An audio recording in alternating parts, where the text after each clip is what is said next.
പഞ്ചസാര തീർന്നു. അതിന് നീ കിണിക്കണം എന്താ? ഒരു തിരി പഞ്ചാരയില്ലാത്ത ആ പാത്രത്തിൽ ഒരു പാറ്റ കയറി ചമ്മിരിപ്പുണ്ട്. എനിക്കിനി ചായ വേണ്ട. ഇതൊക്കെ ഉണ്ടോ നോക്കിയിട്ട് എന്നെ അടുക്കള വിട്ടാൽ പോരായിരുന്നു. വെറുതെ മനുഷ്യൻ്റെ ഉറക്കവും കളഞ്ഞു. ജോർജ്, ആത്മവിശ്വാസം നിന്റെ കൈ മുതൽ. Breathe in, breathe out.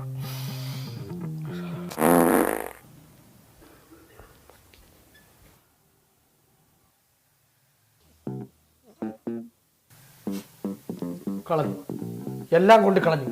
മര്യാദ കക്കൂസി പോടാ പട്ടി. ഞാനല്ലേ ഇവനാ വിട്ടത്. എടാ ശംഭു, ഞാൻ എണീക്കടാ. ഓ, ഒരു നല്ല കാര്യത്തിന് പോകുമ്പോഴാ അവന്റെ പിൻവിളി.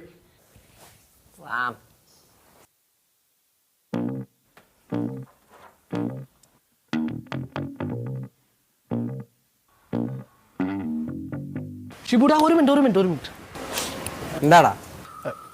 നിനക്കറിയാലോടാ ഒരു ബിടെക്കാരൻ്റെ അവസ്ഥയൊക്കെ. ഇൻ്റർവ്യൂ കയറി ഇറങ്ങി ഒരു പരുവായി. പക്ഷേ ഈ ഇൻ്റർവ്യൂ ഞാൻ മേടിച്ചിരിക്കുകയാണ്. ഉറപ്പായിട്ട് ഞാൻ മേടിച്ചിരിക്കും. കുറേ ആയി നിന്നെ ഇങ്ങനെ ബുദ്ധിമുട്ടിക്കുന്നു. എല്ലാം എനിക്കറിയാടാ.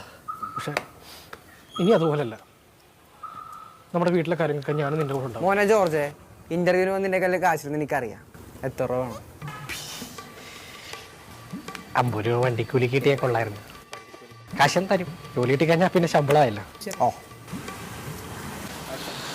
ഓക്കെ അളിയ, എന്നെ ജംഗ്ഷൻ പറഞ്ഞിട്ട് ഞാൻ അങ്ങോട്ടല്ല, ഞാൻ അപ്പുറത്തോട്ടാ. അളിയ, ഈ മഴ പെയ്യുന്ന നേരത്ത് വേണ്ട.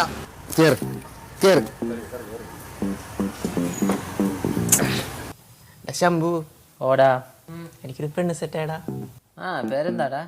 അശ്വതി അച്ചു. ഉടായിപ്പാടാ, ഫേക്കാണ്. ഉടായ്പൊന്നുമില്ല. ഇന്നലെ ഞങ്ങള് സംസാരിച്ചാണ് രാത്രി. സൂപ്പർ. നിനക്കെന്തോ പണി വരാൻ കിടക്കണ്ട് പോയല്ലോ അല്ലേ? മോനെ ചമ്പു, ഈ കമ്പ്യൂട്ടറിനകത്ത് പ്രോഗ്രാമിങ്ങും കോഡിങ്ങും പോലെ അത്ര എളുപ്പമല്ല പെൺകുട്ടികളുമായിട്ടുള്ള പ്രോഗ്രാമിങ്ങും കോഡിങ്ങും കേട്ടോ. അതിനൊക്കെ ഒരു നാക്ക് വേണം. ഈ പ്രോഗ്രാമിങ് കോഡിയും വെച്ച് അശ്വതിയച്ചുൻ്റെ സകല ഡീറ്റെയിൽസ് ഞാൻ എടുത്തരട്ടെ? നിനക്ക് പറ്റുമോ? അവളല്ല, അവളുടെ അപ്പാപ്പൻ്റെ ഒരു ഞാൻ വേണ്ടി എടുത്തരാം. അയ്യോ, ഒന്ന് എടുത്ത് തരുമോ? ഞാൻ കഴിക്കണ്ടേ, വിശക്കണല്ലേ? ഉച്ചയ്ക്ക് നീ വല്ലതും ഉണ്ടാക്കും, ഞാൻ നോക്കാം.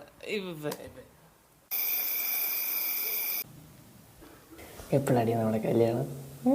നമ്മുടെ കൊച്ചിനെന്താടി പേരുണ്ട്? ലോലൻ്റെ ലോയും അച്ഛൻ്റെ അച്ചുവും ലുച്ചു എന്നിട്ടില്ല. എടാ ലോല, എവിടാ കള്ളപ്പന്നി?